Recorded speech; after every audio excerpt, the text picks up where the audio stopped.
Now there's more Chucky to see now that he's on TV. Here's your look at the NECA Chucky Ultimate TV Series action figure.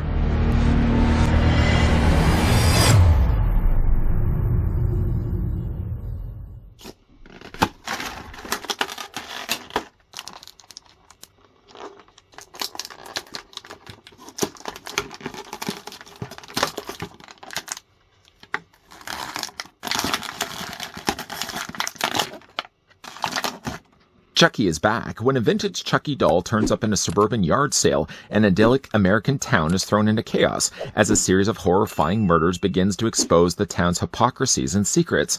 This ultimate action figure depicts the murderous doll inhabited by the soul of a serial killer as seen in the all-new coming-of-age TV series Chucky, including 4 interchangeable head sculpts, interchangeable hands, butcher knife, syringe bundle, and an interchangeable burnt arm.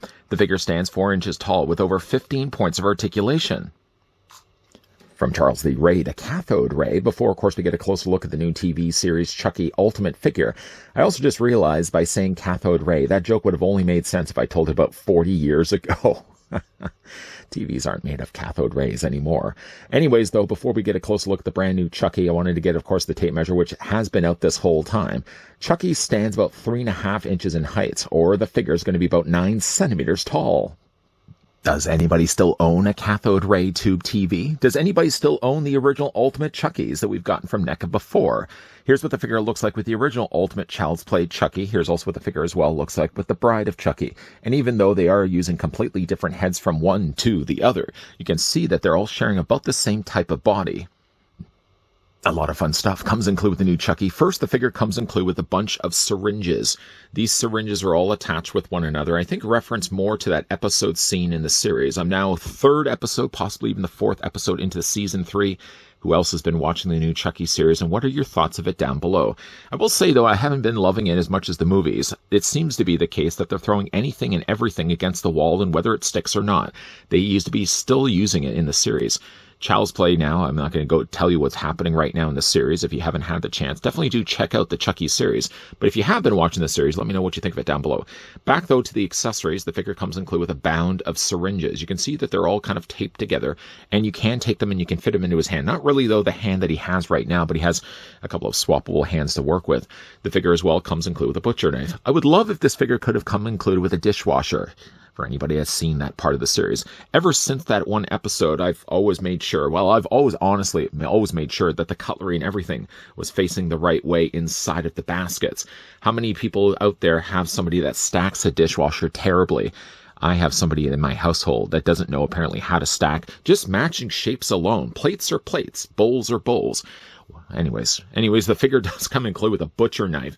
The butcher knife has been cast here in a silver plastic. You can see that the front and the back of the handle has been painted nicely there in black. That also fits as well into his hands. This whole time, of course, I've been talking all about these hands. The figure comes included, first of all, if I don't drop them, comes with a pair of gripping hands. Now, these are ideal, of course, because the figure only has like relaxed hands in his sockets right now. Let's fix that problem. We're just going to go ahead and remove the hand. Carefully just remove it and pop it easily from the forearm. Then replace it with the hand that you want to use. There we go. And then you can take the syringes, for example, and you can fit them in. Now, I find with the syringes, they don't go all the way in, but if you get them just sort of holding one of them, it seems to be enough to kind of get everything in play. Now, you can also as well pry the plastic away from the palm. That might also help things a little bit easier to get the syringes in his hand. The syringes might likely be my thing I'm going to be displaying with the figure, but they're honestly one of the hardest things to have the figure holding. Again, you just sort of have them resting. See if I can actually get them in there. I had them in there earlier, but again, like they're very stubborn to get actually into his hand. I may even, in fact, have to heat the hand just a little bit more in hot water to get the syringes in his hands. Anyways, he does hold that, not the best, but he holds a lot easier, though, the knife. The knife easily just fits into his hand, and you can have the character walking around with the knife. Because, of course, these hands are also the same ones used technically for the other Child's Play figures. You can also just easily swap these hands out, too. The one hand that I might be very curious to use, maybe not necessarily with this Chucky, but certainly one of the others, is the fact the finger has a flipping of the bird Chucky hand. Stumpy little sausages. And again, like if you wanted to, really, you could use one of the other. Oh, didn't mean to startle you. Sorry, didn't mean to startle you. You can use then these hands and just easily pop them out with the other forearm hands because again, like they're using all the same pegs. The figure also as well comes included with a very mangled looking arm, chewed up. It looks like the dog's got into it. You can see that it's chewed away the top of the corner or top of the shoulder there, and all mangled is the hand down below. This can, again, fit into his, well, normally I would have said fit into his forearm, but in this case, you're actually going to remove the entire forearm, and this is just a case of popping this off the peg. Let's just, for right now, at least remove the knife. Go ahead and pop the shoulder all the way out, and then replace it. I want to make sure I had it facing the right way. Then we're going to pop in then the damaged arm. And again, if you really wanted to, too, you could use, for all intents and purposes, this arm with, say, another Chucky. The only thing, unfortunately, about that, though, is that the striping of the sweater may vary a little bit. Like, if you were to, say, compare it with this Chucky, it's actually pretty close. I was going to say, it's more really the coveralls that are a little more faded on, say, the original Ultimate Chucky, a little bit more brighter and vibrant here with this Chucky. But again, you could just use those arms if you wanted to for another figure instead. Maybe for right now, we'll actually keep the arm in place. I mean, it doesn't really detract. It doesn't actually remove any additional articulation for a second. I mean, like, the figure still has the bend in the elbow. It still retains the full articulation in his hand. The only thing he doesn't have now is because the way they've sculpted the hand and the part of his wrist actually all scarred like this. Instead of being able then to remove the hand and, say, swap it out with one that's flipping the bird, you wouldn't be able to do that because, of course, this is all now one piece. So this doesn't come off, for example. So I suppose in some way it does actually sacrifice a little bit of articulation, but not a whole lot. Let's just get this completely plugged in place. Actually, you know what? We're going to go back. All my things, I keep changing my mind here. I'm going to pop this other one in just because, again, I want to be able to change out the hand. Just make sure it's all the way in there. There we go. And now we've got the hand, of course, now being fully accessible. We're going to easily then just pop this off. Although I realize the hand with the thumb is actually facing on this side. So again, if you want to just pop it off on that side, replace it with the one that's flipping the bird. The figure also as well includes some swappable head sculpts. I guess the one that's closest to the one that we have here right now, he has sort of a defaulted head that just has sort of more of a smirk on his face. You can see that there's something's plotting behind the scenes of the plastic there. It looks like he definitely has some killing in mind. But if you wanted one that has a smiling face, then there's also this option available as well. The longer hair, I find, is one thing that's not really a big fan of it in the series. They've changed the design of Chucky, but I feel like he doesn't look as good as he did in maybe even in the movies. I just recently, in fact, watched Child's Play 3, and as much as I like that movie, I will say, though, about the designing of Chucky, at least in Child's Play 3, I like the way that he was designed better back then. He looks a little bit more rubbery now, which I guess would make better sense if he is a plastic doll and all. But I just don't like the way he's designed as much in the series. Of course, he has much longer hair in the series as well, and that's the case with all the head sculpts, even the burnt one that we're about to have a look at. Did you just say burnt head sculpt? I did say burnt head sculpt. One thing that's also interesting about the heads is that if you were to, say, pop them and replace them, I'm just going to go ahead and pop this head off right now. You can't easily replace it. I say easily. The ball joint is a little unforgiving. We're just going to pop the new head in place. If you wanted to, really, though, you could also use any one of these other heads, too. So say, for example, you wanted to have brighter-looking coveralls for an older Chucky. It's just a case of popping off the head, putting the figure down here for a second, popping off the head for the Ultimate Chucky we originally looked at, and you can then use the other heads for this body. So again, if you wanted to have the brighter colored coveralls, you maybe don't like as much the fact that the original coveralls were a little bit more faded, you can go the route of actually using, because again, like they're using the same bodies, they're also using as well the same sized peg joints. Popping that off as well. The figure also comes included with the laughing head sculpt. And again, we'll just pop that onto the ball joint. There we go. Really, again, a different of expressions, but all of them are so nicely done. I'm tempted really, once again, to buy another Chucky just so I could use the different head sculpts. Now, again, like this one has the smiling face with the teeth. This one has full-out laughing Chucky. Sinister he certainly looks, and the coloring on all the head sculpts are really good. Even if I really am not a fan of the longer hair, and even if I'm not a fan of more the way he's designed in the series, I will say, like, NECA's done once again a fantastic job of sculpting Chucky, right down to the little freckles that he has across the cheeks and the top of his nose. Now, there's this head sculpt, or if you wanted to have the one that has the melting face, he also has that available as well. The thing about the melting face, though, is as we pop this off once again, popping off a lot of heads in this review, pop the new one in place. This one was harder, in fact, to kind of get in place, and once it actually is in place, you may also want to go and change the arm out too. So again, you can kind of get then this arm, plug that in place, and then you've got the melted face and melted arm. The head sculpt on this one, a little bit more scarier to see, and of course all the plastic is now melted down the side of his face. Of course, it's going to cause a little bit more problems when it comes to the posability on the figure. While I do love the fact that they included a head sculpt as gross as this, I'm not going to ever really see myself displaying the figure with it. Many of the other options are certainly strong contenders for what I'm going to display with the figure. Like even just the regular defaulted head, or even like the laughing head sculpt is certainly a fun one as well. Can't really ever see myself really displaying the Chucky with the melted face. I love the fact they included it, but it's not one I'm going to really display with the figure on my collection at least. So let's, for right now, we'll pop in the laughing head sculpt. Again, pop that back, a very satisfying snap. And getting a closer look at the rest of the figure's body, of course, the body is going to be the same as the other two Chuckies we looked at before. So again, also if you really wanted to too, you could use just the regular bodies from the earlier Chuckies, and we just pop those in place just to show you. I know I've already said this several times. You can easily use the bodies and use the heads and swap them around really if you wanted to. Again, you could have yourself the clone of Chuckies. For the rest of the costume, it's going to be exactly the same. It's not going to be as, of course, badly damaged as the one that we got, for example, of Bride to Chucky, but you can see like the bodies, the arms at least, and the lower legs are exactly the same. And then they would have had to tool them differently, adding the additional appreciated rips there on the front of the coveralls, down below there on the lower legs. Not as much really on the sleeves. The sleeves are going to be a little bit darker though, but exactly the same bodies though. The articulation on Chucky is also going to be the same. The head is going to be obviously on a ball joint, so it's going to rotate all the way around. It looks down and looks up, and you can also rock it back and forth as well.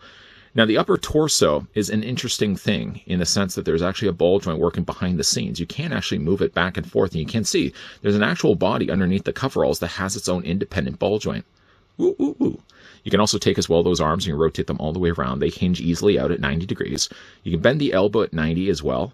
And you can also rotate the arms back and forth, rotate the hands all the way around. Chucky's legs do split the same way as the Chucky's before. They all work the same with a ball joint. You can take the legs and move them forward. You can move them back. There's a very mild swivel at the top of the thigh. A single hinge only in the knee that allows at least the lower leg to only wiggle just a little bit back and forth. And then, of course, there's always the appreciated ankle articulation. There's a ball joint there as well that allows the ankle to move back and forth. All in all, though, it's a really nice looking figure. Still, though, not sure if I'm loving Child's Play, or at least the Chucky series. I always really loved the movies, but there's something to be said about the idea of having too much Chucky. And maybe that's the problem I'm finding with the series. Luckily, there has been, of course, some gap space. And luckily, as well, for the Child's Play series, Chucky, from Season 1 to Season 2 to Season 3, while they've kept mostly the same characters, like the same trio of the main characters are still there. There's, of course, they're always introducing new characters. They're always introducing new scenes. So Chucky, while not spoiling anything to anyone who hasn't seen yet the series, Chucky does change his environment a little bit from Season 1 to Season 2 to Season 3. Now into Season 3, let's going to bring in the other Chuckies here for a second. Now into Season 3, again, they're throwing everything, it seems, against the wall. I mean, we've had multiple Chuckies. We've had Chuckies appearing in different personalities and different looks and builds. I mean, all in all, it's an okay series. But one thing I will say, though, is even though it's delivering what I don't feel to be one of my favorite aspects of Chucky, I will say, though, we have gotten ourselves quite a nice-looking figure from the folks over at NECA Toys, utilizing, of course, the same building blocks and blueprints as the other two figures we've already gotten before, that being the original Child's Play Chucky, that being, of course, the Bride of Chucky, whether you got that one packed along with his bride, or you picked up, like myself as well, the single card release. Yeah, it's still using the same body, but they have colored it obviously a lot brighter here for the Child's Play, for the Chucky series. I keep wanting to call it Child's Play, with the Chucky series, and of course granting him 4 additional head sculpts that weren't present with the other releases before. The longer hair is a little off for me at least, but the head sculpt is fantastic. The face, the characteristics and the expression that they've sculpted onto the face of Chucky is certainly one of the best we've gotten from NECA. NECA's been doing good things when it comes to the Child's Play property. Whether you are a fan, though, of the Chucky series or just sort of lukewarm liking it like I am, it's definitely a good-looking figure from the folks over at NECA.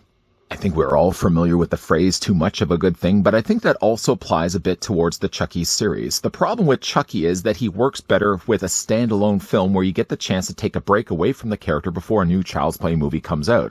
With Chucky, though, you get Chucky all the time. Every week there's a new episode, and every week you get a new kill from Chucky. And sometimes you're also graced with several kills in an episode. And the kills are always fun. The deaths are always fun. But the problem with it, though, is there's just too much Chucky to go around.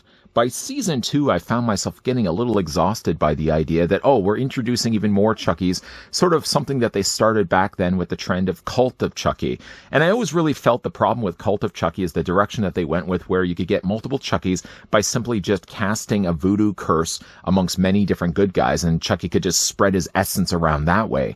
I thought it was always an abandoned yet fun idea if they had gone back and looked at the vat of plastic that had the dripping blood at the beginning of Child's Play 3. That should have been a strong outlet then to branch that into Cult of Chucky, where all that dripped blood plastic could have eventually been made into Chuckies, and Chucky was then able to bring those other Chuckies to the insane asylum where we see that setting take place in Cult of Chucky.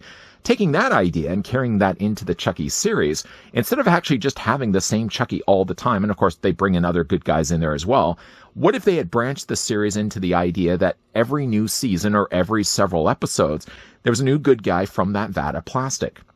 While it's still being a Chucky, it would be, though, a different Chucky from the original one, and you'd have different owners, different kids having those dolls in every couple of episodes, or even every new season could be a new good guy. I think there could have been a lot more fun that way, but instead what we get is the original Chucky sort of, again, just doing different fun things. They've thrown things, as many things as they can to the wall. Anything and everything I did mention in this review, whether it sticks or not, seems to be what they're doing with the good guy character. Like Chucky, there's so much happening with him, whether he has different personalities, different traits, different builds even to his body. The fact that we get a strong-armed good guy, I think, is a little silly when you think about it, but also I feel it's too much of the character happening, that by the time that we got to, I'm season 3, episode 3, I think, at the time that I'm doing this video, so I haven't finished yet season 3, but I'm not one that I'm excited to go back and watch a new episode. I'll watch it when I get the chance, and that shouldn't be the case when it comes to anything Chucky related. If it was a new movie, I would be jumping at the chance to watch a new Chucky. Well, maybe not the new Child's Play remake. I wasn't super excited to see that. But the series is something I'm just thinking is okay. I think some of it also has something to do with the acting. The characters that they chose, and more importantly, the actors behind the scenes. Zachary Arthur, I don't think, has the acting chops to be the main character, Jake Wheeler. I think, if anything, Olivia Lind, who plays Lexi Cross, is a stronger character. She should have been the main. Jake Wheeler should have been the supporting. But it's not just the acting. It's just the fact that there's just too much Chucky every single week. And maybe my love for it isn't as much as my love's been for the original Child's Play movies. What do you guys think? Let me know down below in the comments section. Do you agree with that, or are you guys loving the Chucky series? I'm enjoying it from the kill standpoint. I'm not enjoying it as much for Chucky, which is not something you really should be saying for a Chucky series. When it goes certainly to the figure, NECA's done once again a great job on him. Now, he comes with lots of accessories for final looks. I'm wrapping up things with the melted face and melted arm. Two things definitely not going to be displayed with the figure. If anything, I might end up using the damaged arm and display that with the pizza face or half nod away face that he has for that other alternate head sculpt for the, I think it was the Ultimate Chucky that had that head. I might end up using the arm for that. But at least the benefit of using all the same building blocks for the bodies, the ball joints are going to be the exact same, the pegs are going to be exactly the same, so you can mix and match them if you wanted to. If you have enough Chuckies, you certainly can have different ways of displaying the figure on the shelf. Not going to be going this route when it comes to be displaying this figure. I think I'm probably going to be going more the laughing face and have the syringes in his hand, but I always love the idea that NECA throws in as much as they do when it comes to these Ultimate releases. If you guys enjoyed this video, want to hit it with a like. If you guys are loving the content you guys are seeing, and you certainly would like to stick around for more, even if you do disagree with what I just said, and you are actually loving the Chucky series, always like to hear what you guys think of these things down below in the comments section, and certainly make sure you're coming back on a regular basis, because again, while we have wrapped up things right now for the Chucky series, definitely going to be a lot more NECA reviews coming your way. As always, guys, thanks for watching. See you guys next time.